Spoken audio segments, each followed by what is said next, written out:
Hi guys! Welcome back sa aming channel ang KKK by Jeng and Otep. And of course, it's me, your Ate Jeng. At nandito po ako ngayon sa aming apartment dahil po si Daddy D ay mayroong vlog somewhere sila dito sa bayan. Mayroong pong vlog ang Team Harabas. Kami pong dalawa ni Otep ay nandito pa sa bayan para maghintay.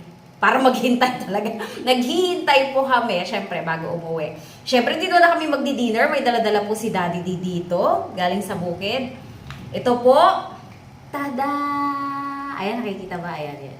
Ito po ay ang sikad-sikad o ang jumping shell. O, diba? Konting trivia po tayo sa sikad-sikad. Ang sikad-sikad po ay, ayan o, isang uri din po. Ayan, ayan, ayan.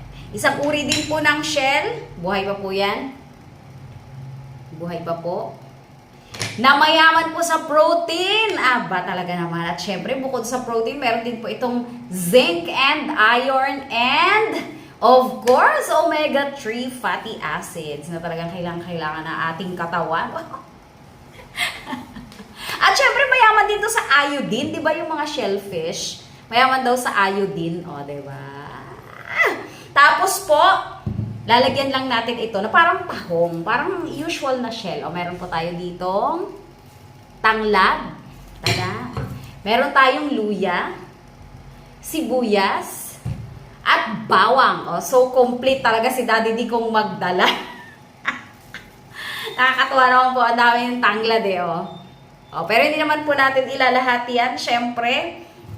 Ano pa ba ang masarap talaga sa mga shell? Di ba yung sinabawan lang rin naman? Pwede rin itong gataan. Marami rin ibang klaseng luto or ibang klaseng putahe na pwede natin gawin dito. Napaka-fresh po niyan. Pero nilinis ko po isa-isa as in. Kaya inabot ako ng 6 p.m. Ayan, nakikita nyo po. Napakalinis po niyan. Walang kaputik-putik. Maputing-maputi.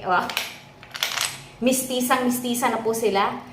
Ayan, ang challenge lang dito mamaya ay kung paano namin susungkitin ni Otep to. Pero di bali na, ang sabaw po na to ay perfect talaga. Ayan, hindi ko na po masyadong ipapakita sa inyo kasi maghihiwa-hiwa lang rin naman po ako ng sibuyas at bawang luya. Same lang rin naman po ang procedure at alam naman po natin kung paano ang maghiwa-hiwa. So, mamaya po, balikan ko po kayo pag maggigisa na po ako. Ayan po, mag-isa na po tayo. Meron dala-dala rin si Daddy ng mantika. Nilagay niya dito. Mga baka manghanga. Maang-ahang ang amoy. May halo. May halo kaya nag-shit. Kasi may tubig. Ayan. Magigisa po muna tayo. Tapos nagpapakulo na po. Kung maririnig ninyo, nagpapakulo na po ako ng tubig sa electric heater para mabilis kong kumulo. Kasi yung beauty, hindi naman ganun kadaling magpakulo ng tubig ng sabaw. Ayan. Hindi ko na masyadong hiniwa-hiwa ng maliliit ang ating bawang. Pero lumalakas po ito. Yung kalan ko. Tapos ilagay natin ang luya, syempre. Napakabangong luya. Kunti lang po yung ating mantika para naman hindi masyadong mamantika yung sabaw. Tapos meron po tayong sibuyas. Pwede nga po yan na hindi na po natin igisa. Pero masarap din po kasi yung lasa. Alam niyo naman, kahit medyo mas unhealthy yung may konting mantika. Masarap din po kasi yung lasa ng pinapalabas natin yung aroma nitong ating mga ingredients or yung ating mga bawang, luya, at saka sibuyas. Yan! Excited na po si Otep na nasa likod ng camera. Ayan, kunin ko lang po yung ating tubig. Wait lang po. Tumukulong na rin. Meron na po ako ditong mainit na tubig. Siya na po natin ilalagay dyan. Para kulo na kaagad. Tapos, itatambog.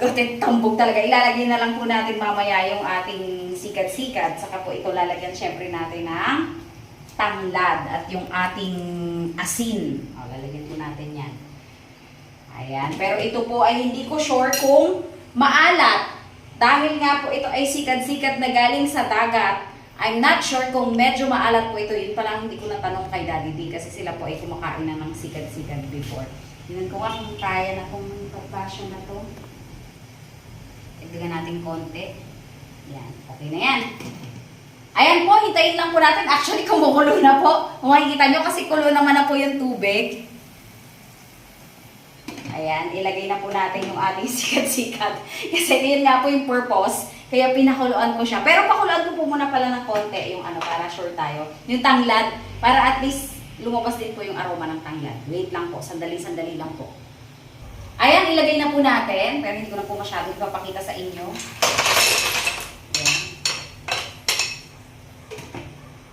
Ayan, nandiyan na po yung ating shell na ilagay ko na po. Sariwang-sariwa po kasi yan at medyo buhay pa. Kaya ayan, hintayin na lang po natin na maluto. Hindi ko po sure kung sakto na yung ating magiging sabaw. Pero sure na to, sakto na yan. Mamaya ipapakita ko na lang po sa inyo yung luto na. Diba? Kasi baka sumikad-sikad pa. Yung bango niya po, yun lang ang mahirap dito sa apartment namin kasi medyo maliit lang siya. Actually, kailangan kong buksan yung bintana ko. Though madilim na talaga rin sa labas, buksan natin yung ilaw. Kasi, ano po, maliit lang yung aming bahay. Kaya yung aking damitan, yung mga hahangiran ko doon, nilagyan ko talaga ng plastic. Yung meron na bibiling plastic na gano'n. Kasi nga, pag nagluluto ako dito, nangangamoy. O, ayan, medyo pinalabas natin ng konti yung ating yung ating amoy dito, yung usok. Kasi nga, natural lang yun sa maliliit na pwesto.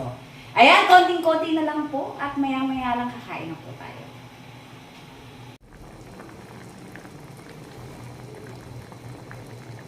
Ayan, naglagay po ako ng konting asin kanina. Tapos tinikpan ko po, medyo may alat factor nga pala talaga siya. Pero sakto naman yung nilagay kong asin kasi medyo konti lang. Okay na po ito. Sabi naman ni Daddy D, parang tahong lang din daw ang pagluluto. So, ibig sabihin, hindi ganun katagal. Hindi ganun katigas. Ang shells naman po, madali lang talagang maluto. Once na nakuluan, actually, naluluto na sila kaagad. Kasi, hindi naman, matitigas ang loob. Ayan po, tingnan natin kung ano ang lasa, pero napakasarap po ng sabaw. As in, syempre, natikman ko na, napakasarap ng sabaw. Kain lang po kami ni Otep saglit. Ayan, nakahanap po kami ng pwesto ni Otep. Nahirapan kami maglagay ng camera. Kasi hindi ako nakapagdala ng tripod. Ayan po, kain po tayo. Ito na po ang ating sikad-sikad. Ayan, hindi masyado makita kasi mainit po. Dito ko na nilagay sa maliit na kasirola. Syempre, dahil wala naman kaming mangkok dito na pwedeng paglagyan ng mainit na sabaw. Ayan! Kain po tayo! Titikman po namin ni Otep. Ako naman po ay konting kanin lang.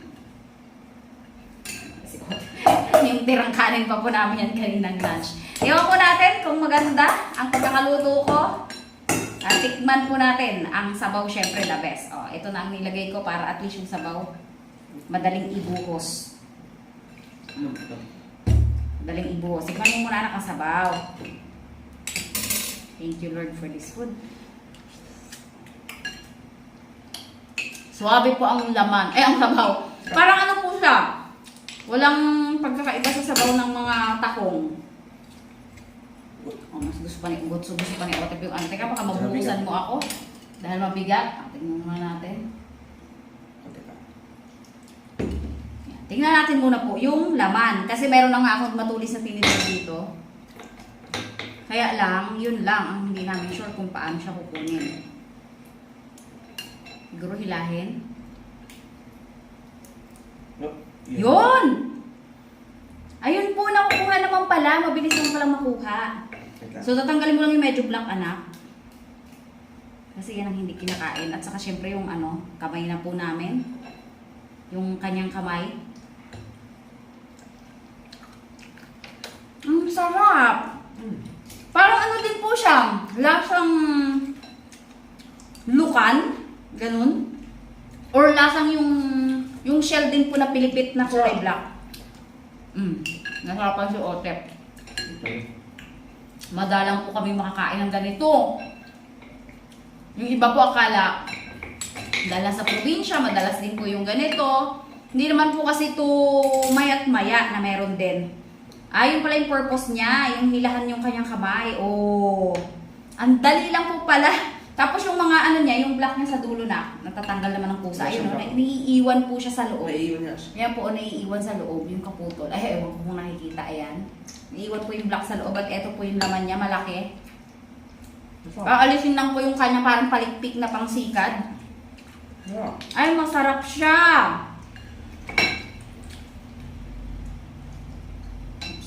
Actually po, kung nagtataka kayo bakit hindi ko alam kung masarap ito o hindi.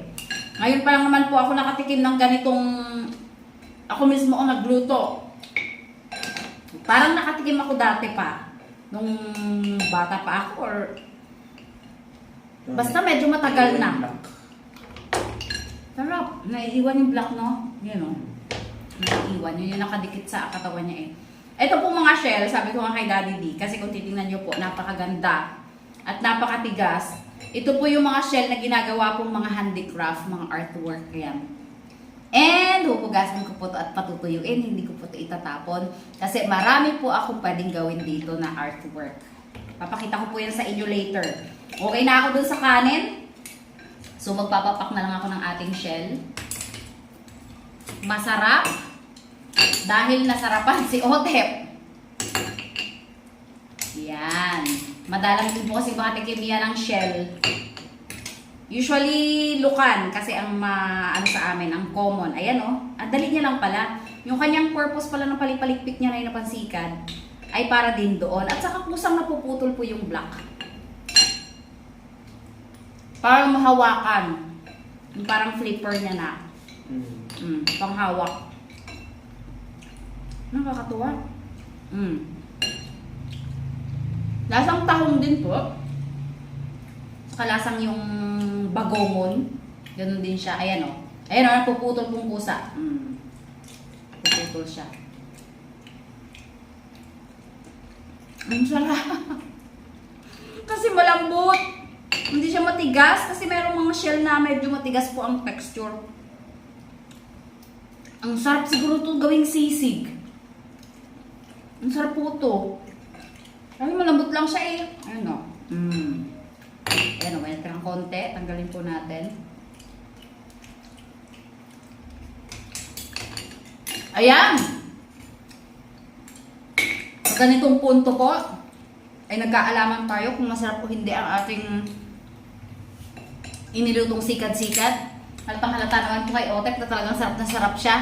Kaya lang po puputulin na po namin ang aming video dito, ang aming pagkain. Kasi po, naka-cellphone lang po kasi ako. Kung mapapansin nyo ay naka-selfie mode pa ako. Kaya medyo hindi po ganun kalinaw po ang kuha ng video po na to. Pero at least maganda po yung audio at saka hindi po magalaw. Yun lang po yung importante. Pero hindi po siya ganun kalaki na yung mga video na pwede kong kunin. Kasi nga, cellphone lang yung gamit ko. Ayan, maraming salamat po sa mga patuloy na sumusuporta po sa aming channel. Kahit medyo madalang po ang aking pag-upload ulit ngayon kasi nagpasukan na po kami ng August 4. Yung nauna na po yung mga teachers, tapos yung mga estudyante po namin ay mag-start na rin po ng August 11. So ngayon po, kung makikita nyo lang po ako, sobrang ngarag talaga.